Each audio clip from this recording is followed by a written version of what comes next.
Salt শব্দের অর্থ হচ্ছে লবণ, দ্য আর্থ শব্দের অর্থ পৃথিবী। তাহলে সল্ট অফ দ্য আর্থ অর্থে লবণ, পৃথিবীর লবণ হওয়ার কথা ছিল শাব্দিক অর্থ, কিন্তু এটি না হয়ে হয়েছে আদর্শ ব্যক্তি, যা এটিকে আইডিয়াল পার্সন বলা হয়। কিভাবে দেখুন আদর্শ ব্যক্তির সাথে সল্ট অফ দ্য আর্থের সম্পর্কটাকে আমরা কিভাবে মনে রাখতে পারি, শাব্দিক অর্থ দিয়ে কিভাবে মনে রাখতে পারি। দেখুন, লবণ হচ্ছে সকল তরকারির বা খাদ্যের মূল। এই লবণ ছাড়া কোনো কিছুই তৈরি করা যায় না, খাদ্য লবণ ছাড়া হয় না। ঠিক তেমনি আইডিয়াল পার্সন বা আদর্শ ব্যক্তি ছাড়া পৃথিবী চলে না।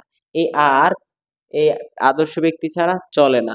সো এই আদর্শ ব্যক্তিকে পৃথিবীর লবণ বলা যেতে পারে। অর্থাৎ যেহেতু তরকারি ছাড়া যেমন লবণ ছাড়া যেমন তরকারি হয় না, ঠিক তেমনি আইডিয়াল পার্সন ছাড়াও পৃথিবী চলে না। So salt of the earth, পৃথিবীর লবণ বলতে আদর্শ ব্যক্তিকে আমরা বুঝতে পারি। এভাবে আপনি মনে রাখতে পারেন।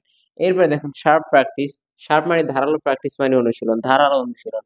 ধারালো অনুশীলনের সাথে অসাধু ব্যবসায়িক কর্মকাণ্ডের সাথে কি মিল রয়েছে দেখুন। ধারালো অনুশীলন বলতে যিনি দাও বটি তৈরি করেন, কি করেন, আমি যদিও তৈরি করতে পারি না, এটা আঁকতে পারি না, তাও দেখাইলাম।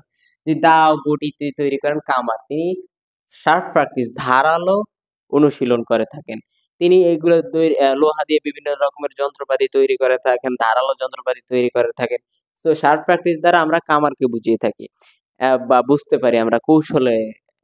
তো এখন আপনি অসাধু ব্যবসায়িক কর্মকাণ্ড, ধরুন একজন ব্যক্তি এসে ওই কামারকে বলল যে আমাকে একটি অস্ত্র বানিয়ে দিন, অর্থাৎ ওই ব্যক্তি যে অস্ত্রটি কিনতে চেয়েছে, অস্ত্রটি বানাতে চেয়েছে, সেই অস্ত্রটি আইনতভাবে নিষিদ্ধ, অর্থাৎ মানুষের ক্ষতি করার জন্য সে অস্ত্রটি কিনতে চাচ্ছে ওই কামারের কাছে, তিনি শার্প প্র্যাকটিস করে থাকেন।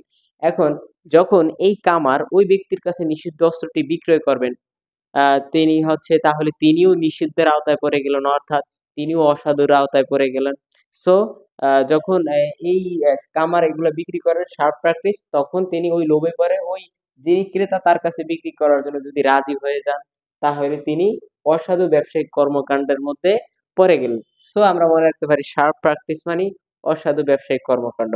একইভাবে দেখুন সিট অন দ্য ফেন্স। এই ফেন্স শব্দের অর্থ হচ্ছে বেড়া বা বেড়ি, বেড়া বলে থাকি আমরা, বেড়া অর্থাৎ সীমানা।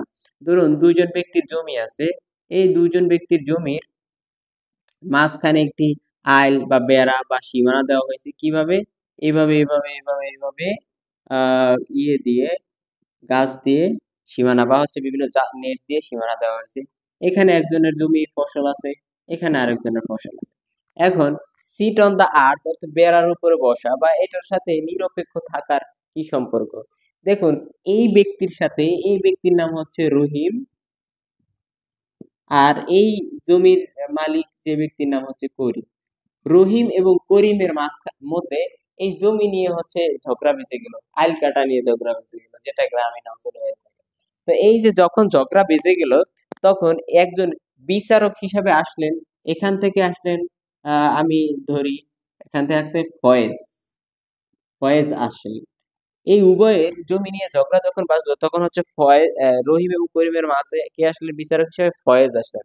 এই ফয়েজ এসে কি করলেন, তিনি কারো কোনো পক্ষপাতিত্বের দিকে না তাকিয়ে নিরপেক্ষভাবে এই যে সিট অন দা ফেন্স, বেড়ার উপরে বসা, তিনি এসে বসলেন, ওনার জমিনেও বসেননি, ওনার জমিনেও বসেননি, তিনি মাঝখানে যেই বেড়াটি রয়েছে এখানে বসেছেন। তার মানে তিনি যদি ওনার কাছে গিয়ে বসতেন, তাহলে এই পক্ষ ভাবতো নিশ্চয়ই হ্যাঁ ওনাকে কিছুই খাওয়ানো হয়েছে বা ঘুষ দেওয়া হয়েছে, এই জন্যই ওনার কাছে গিয়ে বসছে, অর্থাৎ তার কথাটা শোনার জন্য তাকে প্রায়োরিটি দিচ্ছেন।